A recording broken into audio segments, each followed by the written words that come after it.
ৰাজ্যত ৰঙালী বিহুক আদৰাৰ চলিছে ব্যাপক প্ৰস্তুতি। ৰঙালী বিহু অহাৰ লগে লগে চৰ্চালৈ আহে শিৱসাগৰ জিলাৰ ঐতিহাসিক জাজি ফুলপানী চিকাৰ প্ৰসংগ। আহোম স্বৰ্গদেউ ৰুদ্ৰসিংহৰ ৰাজত্বকালতে ৰংঘৰৰ ৰাজদৰবাৰলৈ ঢোল যোগান ধৰিছিল ফুলপানী চিগাৰ প্ৰয়াত গিলাচী শইকীয়াৰ পৰিয়ালে। এই পৰিয়ালটোৱে স্বৰ্গদেউ ৰুদ্ৰসিংহৰ ৰাজত্বকালৰে পৰা বৰ্তমানলৈ পুৰুষানুক্ৰমে অব্যাহত ৰাখিছে ঢোল শিল্প। প্ৰয়াত গিলাচী শইকীয়াৰ দুই পুত্ৰ উজ্জ্বল শইকীয়া আৰু অমৃত শইকীয়াই পিতৃ প্ৰদত্ত এই ঢোল শিল্প জীয়াই ৰাখিবলৈ সক্ষম হৈছে। ঐতিহাসিক মূল্য থকা ফুলপানী চিগাৰ ঢোল শিল্পৰ অসমৰ লগতে বিদেশতো সুনাম আছে।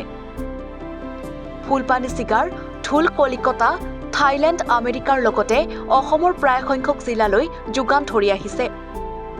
ফুলপানী চিগাৰ বেতুনী চুকৰ পূৰ্বতে 50টা পৰিয়ালে ঢোল শিল্পক উপাৰ্জনৰ পথ হিচাপে বাছি লৈছিল।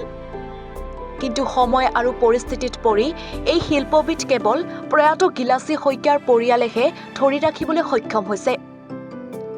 কেঁচামালৰ অভাৱ আৰু নৱপ্ৰজন্মই এই শিল্পবিধৰ প্ৰতি আগবাঢ়ি নহাৰ বাবে ফুলপানী চিগাৰ ঢোল শিল্প সম্প্ৰীতি এটা পৰিয়ালৰ মাজতে আবদ্ধ হ'বলগীয়া হৈছে।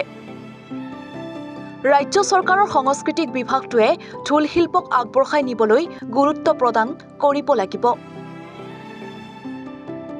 পূৰ্বপুৰুষানুক্ৰমে জীয়াই ৰখা প্ৰয়াত গিলাচী শইকীয়াৰ পৰিয়ালটোক আজিও প্ৰদান নকৰিলে চৰকাৰী স্বীকৃতি। উজ্জ্বল শইকীয়া আৰু অমৃত শইকীয়াই অশেষ কষ্টেৰে ঢোল শিল্পবিধ জীয়াই ৰখাৰ পিছতো বঞ্চিত কৰিছে শিল্পী পেঞ্চনৰ পৰা। পিতৃ প্ৰদত্ত ককা আজোককাহঁতৰ হাতৰ পৰশত প্ৰাণ পোৱা শিল্পবিধ আজিও জীয়াই ৰখা ফুলপানী চিগাৰ ঢোল শিল্প এদিন হেৰাই যোৱাৰ উপক্ৰম হ'ব।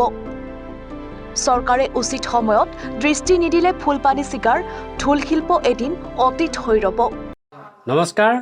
প্ৰথমতে আপোনালোক নিউজ চেনেলসমূহলৈ অসম আৰু তথা অসমবাসী ৰাইজলৈ অসমীয়া ৰঙালী বিহু আগতীয়াকৈ শুভেচ্ছা জ্ঞাপন কৰিছোঁ।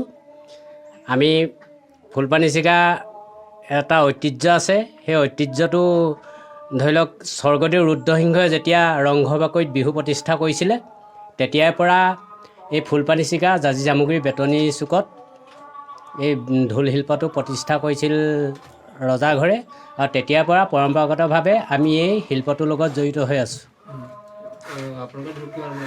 বৰ্তমান আমি এই বছৰ নতুন ঢোল প্ৰায় 50-60টামান বনাইছোঁ, আৰু গ্ৰাহকৰ যিসকল ঢোল মানে চাবলৈ দিছে সেই তেনেকুৱা ঢোল প্ৰায় 40-50টা তেনেকুৱা ঢোলো আমি বনাই এইবাৰ অসমবাসী ৰাইজক মানে দিবলৈ সক্ষম হৈছোঁ। আমি কঁঠাল কাঠৰ ঢোল বনাওঁ, আৰু ফুলপানী চিগালে মানুহ ঢাপলি মেলি আহে সেই কঁঠাল কাঠৰ ঢোল পাম বুলিয়ে। আৰু ফুলপানী চিগাৰ ঢোলৰ এটা বৈশিষ্ট্য আছে, যাতে এই ঢোলটো এবাৰ যি কাণত লয় সি আৰু বেলেগ ঢোল বজাবলৈ ইচ্ছা প্ৰকাশ নকৰে। বৰ্তমান আমাৰ এইবছৰ ঢোল কালকাতা গৈছে, আৰু অসমৰ ইমূৰৰ পৰা সিমূৰলৈকে মানে এইবাৰ শদিয়ালৈ নিছে, আপোনাৰ তেজপুৰলৈ নিছে, ডিব্ৰুগড় নিছে, নগাঁৱলৈ নিছে, তেনেকৈ হেৰি হৈ আছে। আৰু আমাৰ ওচৰৰ বিহুখিনিতো আছেই। যিহেতু এতিয়া মৃতপ্ৰায় হৈছে আপোনালোকৰ ঢোল শিল্প ফুলপানী চিগা, এই সন্দৰ্ভত কি ক'ব? চৰকাৰৰ ফালৰ পৰা কিবা সুবিধা পাইছেনে? বৰ্তমান ফুলপানী চিগা ধৰি লওক আমাৰ এই ঢোল শিল্পটো বিহু নামতেই ৰৈ থাকিব যেনেই পাইছোঁ, কাৰণ চৰকাৰৰ অৱহেলা আৰু নতুন প্ৰজন্মৰ মানে এই শিল্পটোৰ প্ৰতি কোনো আগ্ৰহ নাই। আৰু যদি চৰকাৰে এই শিল্পটো জীয়াই ৰাখিবলৈ আমাৰ দৰে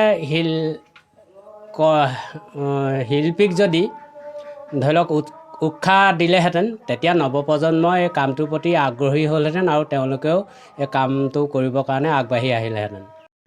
আমি এইবাৰ মানে বিশেষভাৱে সমস্যাৰ সন্মুখীন হৈছোঁ, কাৰণ আমি ঢোল বাদ্যটো বনাবলৈ হ'লে ধৰি লওক আমাক গৰু চামৰা লাগিব, আৰু ধৰি লওক এই চামৰাটো বৰ্তমান চৰকাৰে যিটো মানে হেৰি কৰিছে যে গৰু মাংস বন্ধ কৰা যিটো প্ৰচেষ্টা হাতত লৈছে, সেইটোৱে আমাক অলপ মানে সমস্যাৰ পেলাইছে কাৰণ ঢোল বনাবলৈ হ'লে আমাক চামৰা লাগিব আৰু এই চামৰাটো নহ'লে মানে ঢোলটো নহয় আৰু অসমীয়া কৃষ্টি সংস্কৃতি জীয়াই নাথাকে বুলি আমি মানে শংকাবোধ কৰিছোঁ। আপোনালোকে ঢোলৰ পৰা স্বাৱলম্বী হ'ব পাৰিছে নাই? আমি ধৰি লওক ঢোলৰ পৰা এই শিল্পটো কৰিয়ে আমি ধৰি লওক আমাৰ পৰিয়াল আমি পালন কৰি আহিছোঁ। ধৰি লওক যদি চৰকাৰে এই শিল্পটো জীয়াই ৰাখিবলৈ আমাক যদি আৰ্থিকভাৱে সহায় কৰিলেহেঁতেন আৰু এতিয়া আমি শিল্পী পেঞ্চন পাবলগীয়া ব্যক্তি বুলিয়ে ক'ব লাগিব।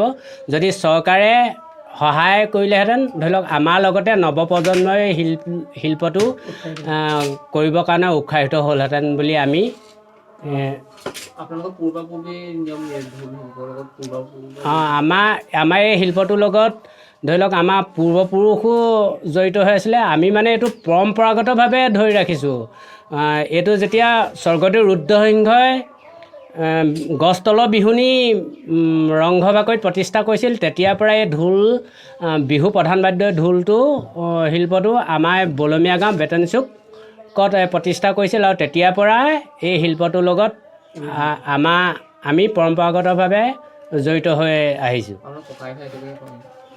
আমি ককাই ভাই এতিয়া আমাৰ তিনিজনৰ আমি সেই দুজনে এই শিল্পটো ধৰি ৰাখিবৰ কাৰণে সক্ষম হৈছোঁ। আমগুৰিৰ পৰা ৱাকিল আহমেদৰ ৰিপৰ্ট, এনিভাৰত 24।